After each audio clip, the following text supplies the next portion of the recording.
Hello,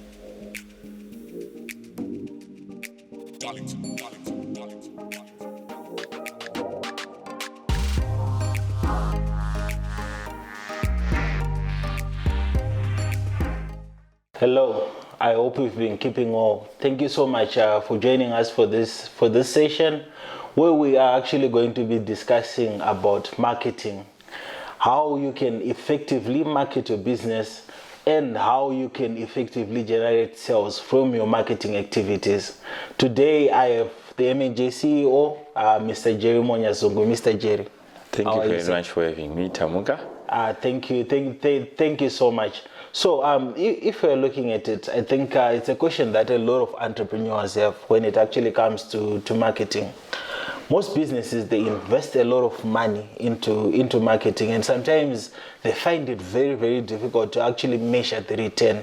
To saying what's the return on investment when it comes to marketing. And there is something that I've actually heard being said, people being said only 50% of the marketing budget is effective, and the other 50% is wasted. The only challenge is you don't know which 50% it is. So maybe just to ask, from your experience and from what you've actually seen with regards to the marketing field, how best can businesses actually measure their return on investment when it comes to marketing? Yeah, thank you very much. That is a wonderful question, because when it comes to marketing is actually a huge subject, and there are several ways of actually marketing your business, and what do you really want to achieve? Because most of the marketing strategies you'll be using, it depends whether it's short-term or it's going to be a long-term game. So if it's going to be a long-term, you are marketing your business now in order for that business to be one of the biggest companies in the next 10 years. Okay. There are some things which you try to measure right now. They don't make any sense. So it's like the branding. We're actually wearing M&J jackets. Yeah. They are branded. How are we going to measure the results of actually people knowing about M&J?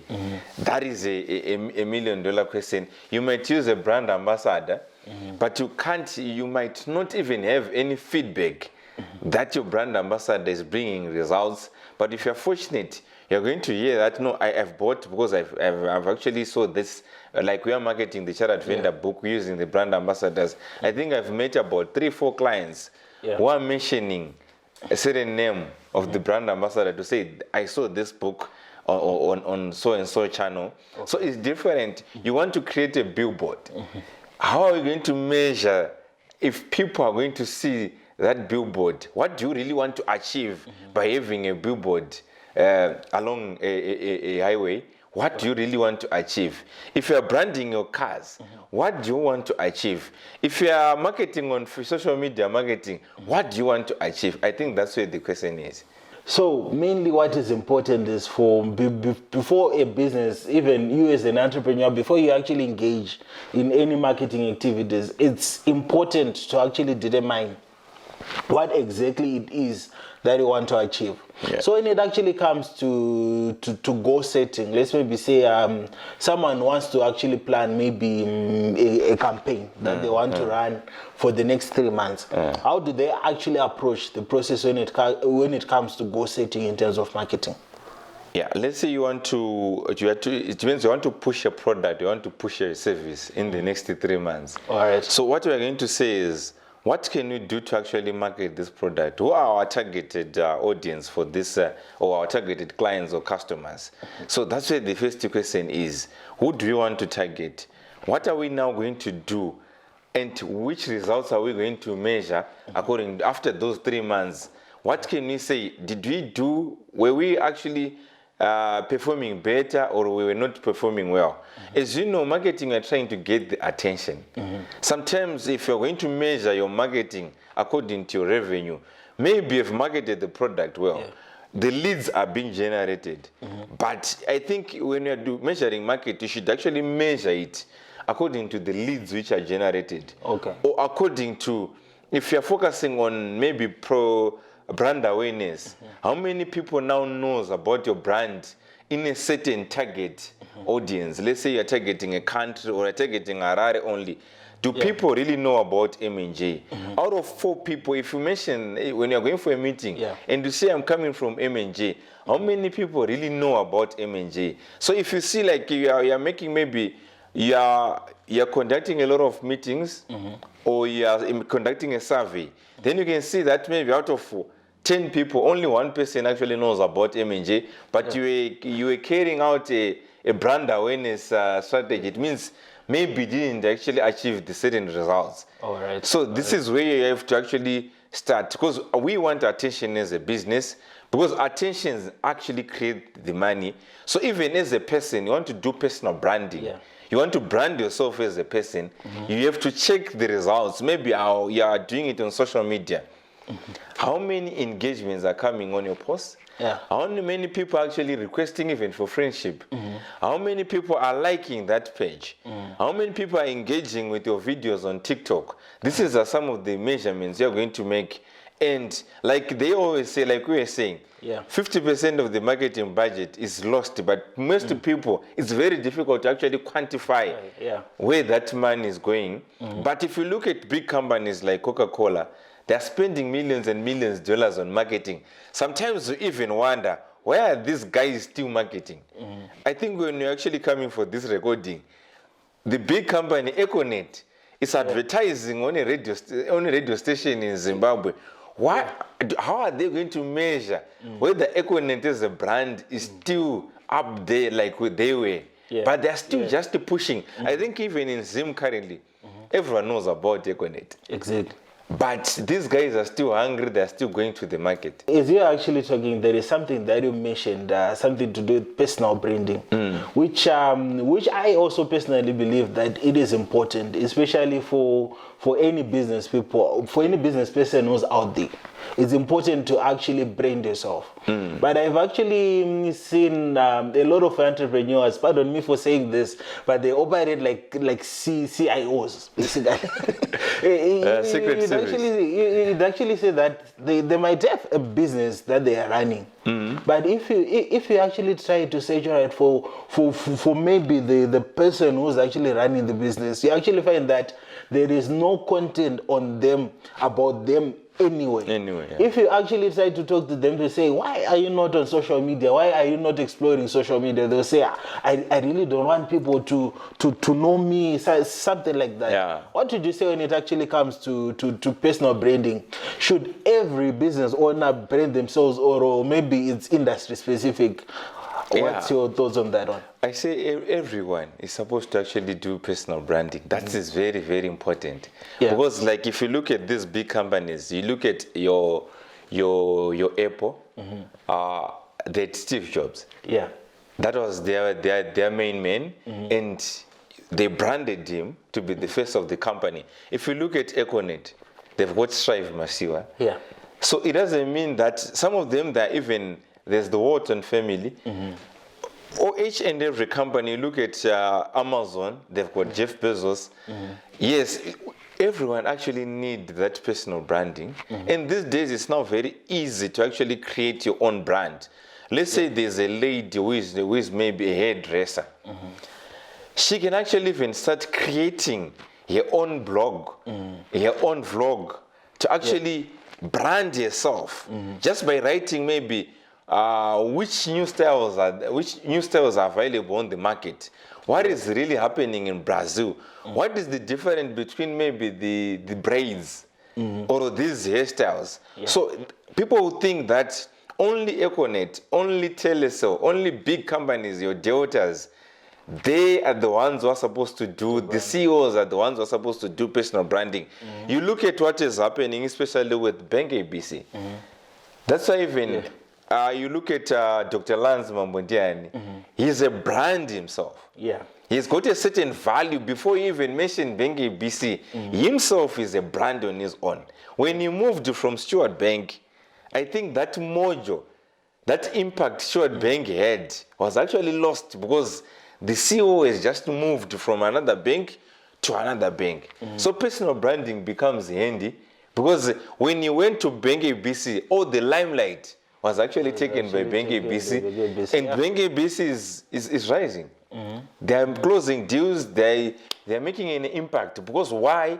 Dr. Lance Mambondiani, as a person, is a brand. Gary Vaynerchuk, he always says that the biggest advantage of this age that we are in is that you can talk about anything and you can be famous.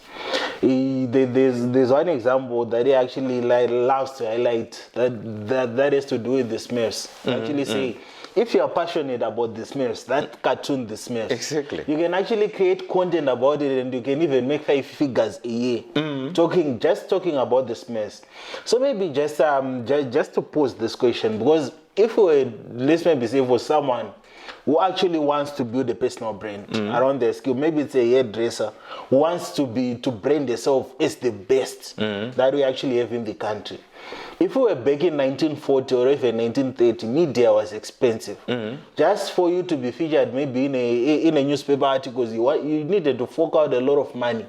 But right now we have all these platforms which are basically for free, right? So for someone who actually wants to maybe start out in terms of visibility, what platforms would you actually recommend that they become a part of? I think if someone wants to, we are actually blessed to live in this generation whereby internet is available, internet is cheap. I can post something today on Facebook, and worldwide, someone in UK, someone in Australia, someone in China, they can actually see what I have posted. Yeah. So according to what you actually asked, the platforms, I will say, people should learn to actually use all these platforms. Let's say you're a hairdresser, definitely you need Instagram. You need Facebook. Yeah. You need YouTube. Maybe when you're actually doing the hairdressing, you need maybe just to do a video, 1 minute, 2 minutes video of how are you actually doing it. And what are the advantages? Because what people, they want to do with someone who has got information. Exactly. People, they perceive that they know better. Like you might have your Gary Vaynerchuk, your Grant Cardones. They are not necessarily maybe the best in terms of marketing and sales. But they're the ones who are more vocal. They're the ones who are ready and who are brave enough to come out and tell you about all the information to do with marketing and sales. Hence, they are recorded as the best in the world. So what I'm saying is, if you're a hairdresser, if you're a videographer, if you're a cameraman, or if you're a journalist, or even if you're a lawyer, like most of the people, they'll say, no, according to the laws of the country, lawyers and medical practitioners are forbidden from marketing. And I say it's wrong. Because a lawyer can easily use a blog, writing about trust, writing about all this content about law. Because I'm also a layman when it comes to maybe criminal. I know a bit of commercial law because I'm a charter secretary. But I'm a layman when it comes to criminal law. There are other things which you can do, thinking that we don't have that access now. You can only be told that, no, you're actually contravening a certain act after when you actually, maybe you're now in the front of the courts. So what I'm saying is, if we've got a lawyer, I'll give you an example. I think there's a lawyer who is called Legal Bear. Because why? She has branded herself. All right. She has removed herself from that cocoon where actually almost all these lawyers, they operate in. They wait for people to come to them. They wait for people to call them. So I'm saying, if you create a blog, if you create a vlog, you open your YouTube channel, people, they want perfect videos. That's the problem. You can start with whatever you have. Start with that iPhone you have, even if it's an iTel. You are starting from somewhere. At least you are pushing content. Like what you said, to say everyone, it doesn't matter whatever you are doing. I think we've got Zim Celebs right now. I think that is one of the most watched channel. And you look at the people, and they are famous. There are now people who are famous. Like you look at your Tetelicious. What is it even the content? Does it add value to people? But already she's getting the attention. If she makes a video, she might get 1,000, 2,000, 3,000 people on her live. So this is what is happening. So what I want to tell to especially the legal practitioners, the doctors who were told that, no, you cannot advertise, or you're a hairdresser, you just have to be on each and every channel, push the content, People, when you're starting something, people, they don't just start by accepting you. Look at where we started with these mobile phones. Yeah. Econet started with, even Econet also started with one client. Exactly. They also celebrated 10 clients. They also celebrated 100 clients. But right now, they now have got 1 million of clients. So that is what is going to happen when you start maybe blogging, writing your articles, start your own podcast. People might start by resisting. Maybe we have got one view, one listener. That is okay. Create content for that one person. Your channel will grow over the period of time. People who joined Facebook in I actually made a mistake. Do you know what I did? Yeah. I was working for this other company and I was dating this other lady. So I was posting her pictures constantly. Okay. I posted a number of pictures. In 2013, Yeah. we were to part ways with that lady. So I said to myself, how am I going to delete all these pictures? I don't have that energy. And do you know what? I had already about 3,000 friends. I had to delete my whole Facebook, account. All right. That was the biggest mistake of my life. Because I started building audience end of 2013 from scratch. Yeah. Then if I had 3,000 in 2013, I might, like right now I've got about 7,000 followers. My account is now full, it's now 5,000. It took me, I think, when I started posting too much content to do with business, most people, they started liking my following me. People started requesting friendship on my account. But imagine if I had that momentum of 2013, maybe I was going to talk about 15,000, 20,000, but I made a mistake. So this is the mistake, people. It's not too late to actually join these platforms. It's still, but imagine someone who joined in 2008. Yeah. Someone who joined Instagram in 2010. Whether these guys, if they are posting nonsense, even if they were ugly, Exactly. they are going to have more followers because they joined early. There is a notion that I had actually that I love, especially when it comes to businesses and how they should actually approach their marketing. Because right now, I think every business, regardless of industry, they should actually be thinking more or less like a media company before they actually even go to their core business. So if it's a tracking company, it should be media first, and then the tracking actually comes second.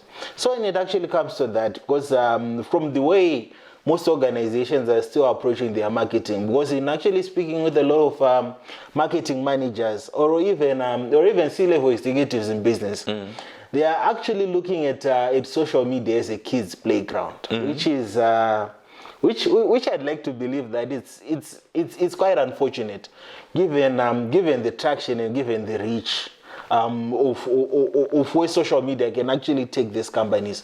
So what would you say, especially right now, given what we have and how most companies are approaching their marketing, what would you say maybe to the business executives who are still convinced that social media is not for business? Thank you very much. I think to actually answer your question or to advise the business executives who are out there, just look at what is happening at the 10 biggest companies or the richest companies in the world.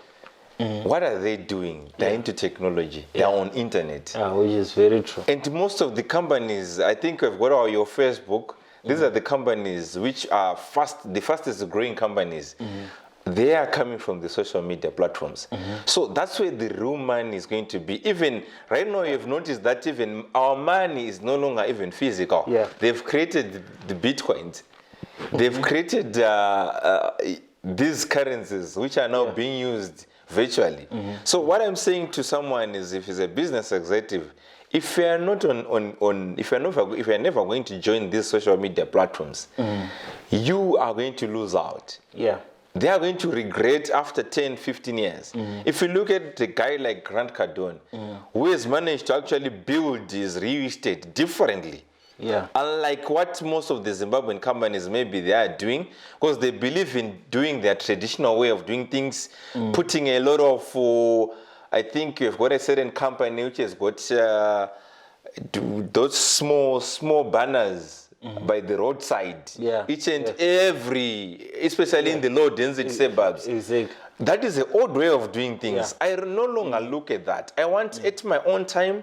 I Google at my own time. I go on Facebook at my own time. I view my own properties on Instagram. Yeah.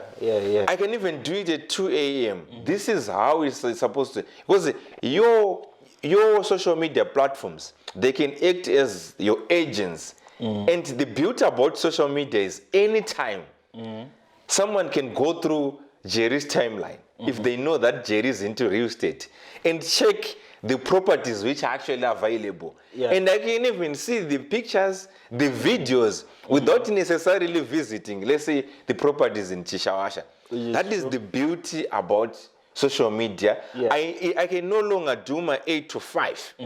Then the agent is no longer there.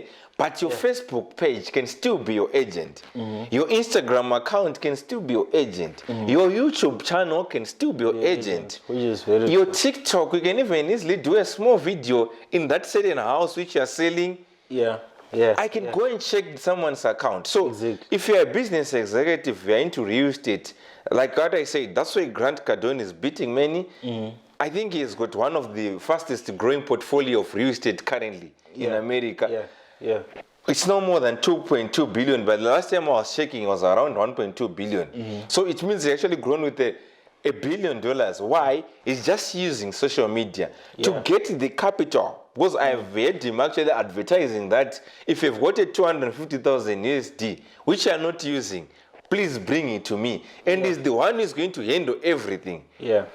You want to venture into real estate, but you're afraid of the risk and you don't want the administration. You invest it through him. And he's getting investors not only from America, investors worldwide, from China, from India. So that is the beauty about social media. This is no longer a joke. It's always about turning those comments, those likes into what? Into money. One of the top 3 largest companies in the world right now, I think Amazon is actually one of the top 3 largest companies. And if you actually look at Amazon is both a retailer, it's a wholesaler, but they don't own any store where a person actually walks in and they actually buy something, but it's all through the use of technology, which is quite amazing, given that it's now a company that is valued at $2 trillion. $2 trillion, It's quite an amazing feat. So maybe just to go to the last part, the connection now between the marketing and the sales. Let's maybe say for any business, because a lot of businesses they are marketing. We cannot discount that. They're investing a lot into marketing.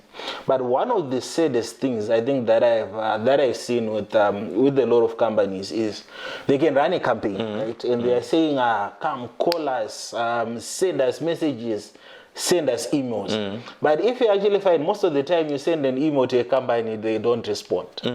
You maybe make a phone call. If it's after 3, especially right now in Zimbabwe, if it's after 3, call any company after 3. No one actually picks the call, which actually means that money is being put into marketing. Clients come, but there is actually no conversion. It seems as if there is that disconnect between the marketing and the sales teams. But if you actually find, even in a lot of companies, you actually find there's a lot of finger pointing. Sales people will be pointing at the marketing guys to say, you guys are just spending money. You are not bringing us any results. All this, the marketing team is actually saying to the sales, but you guys are not converting anything. So how can actually the entrepreneurs who are watching right now, how can they actually make their marketing and their sales aligned so that they don't lose any money in the process? I think the beauty about social media or about the marketing which is currently there is it generates leads directly. Unlike previously, you could go to the radio, give people your number, or you go to the newspaper, then clients started calling you. Yes, fine, you've got the attention. like Facebook, or you can generate leads from Facebook, maybe through form generation or through comments or just sponsoring ads. You create that client. Yeah. Like what you rightfully said, most of the people, they are doing their marketing fine. They're pushing. They're pushing. They're marketing out there. But the problem now comes into the hardest part, to converting those leads into money. Money, yeah. That's where the challenge is, because most of our sales people are not committed. That's where the challenge is, because you've got the attention, you've got the leads, but now to respond to that email, actually there's this other guy who said, never sponsor any leads during the night if you don't have any sales people who are going to attend those people. You are just wasting your money, because you can sleep, but business doesn't sleep. How many leads comes through even at 12 p.m., 12 a.m. Yeah. So 12 a.m., 3 a.m., 2 a.m. Exactly. People will be searching for products. People will be searching for those services. Yeah. So there's kind of, like what you rightfully say, there's a disconnect between the marketing guys and the sales guys. And sometimes you see a company which is, I was actually fighting with this one of my clients. You are generating 50 leads. People are calling in 50, but you've got 2 sales people. Every day, there are 50 leads which are coming every day, but you've got 2 sales people. How do these 2 sales people handle 50 leads being generated? So, It's a mess. and when we are saying also, if you're not aware, for you to close a deal, you need to follow up on a client 5 to 12 times. So the question is, fine, let's say these guys have saved themselves from prospecting. They are getting 50 leads, 50 leads a day. But you need to qualify these leads, whether these people, they can buy or they can't buy. You need to follow up. If you're getting 50 leads a day, which means in a week, roughly you're getting 250 leads. 250 leads. If maybe that sponsored ad is still there during the weekend, let's say you're getting 300 to 350 leads per week. Yeah. And these 2 salespeople, they need to follow up on these clients. And to make matters worse, this guy doesn't want to employ. These same people also are the responsibility of doing the quotations. So how are we going to convert as much as you're supposed to make? It's impossible. So the problem with most of the entrepreneurs, what I've noticed, or the owners of the company, they want to fight growth of their companies. Yeah. At the same time, they want to make more, but at the same time, they don't want to employ, which is impossible. Because when you've got 2 people handling 50 leads a day, you are never going to convert and to satisfy your clients, or to give them necessary attention, or the attention which can make them buy. So that's where the challenge is, because most of the people, they just don't want to employ. There are those statistics that actually say you need to call someone maybe for over 7 times to get them to convert. So if you're an entrepreneur right now, you need to understand that for your marketing and your sales to actually be effective, it's important for you to actually employ. To have people who are on the ground, who are constantly following up on your clients each and every day. So maybe just imparting, what would you want to say to the people who are actually watching? Yeah, what I want to say is, like what you're rightfully saying, I've noticed people sponsoring an ad on Facebook, and I've noticed even on my page.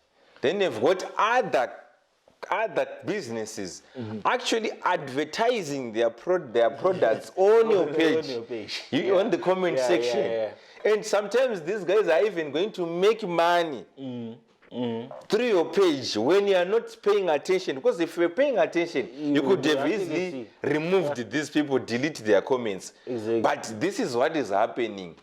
People are putting out an ad, sponsoring out an ad, but the hard part is to do the following up, to check on the comments. Because even if it's a bad comment, bad feedback, which is coming from your client, that is also good.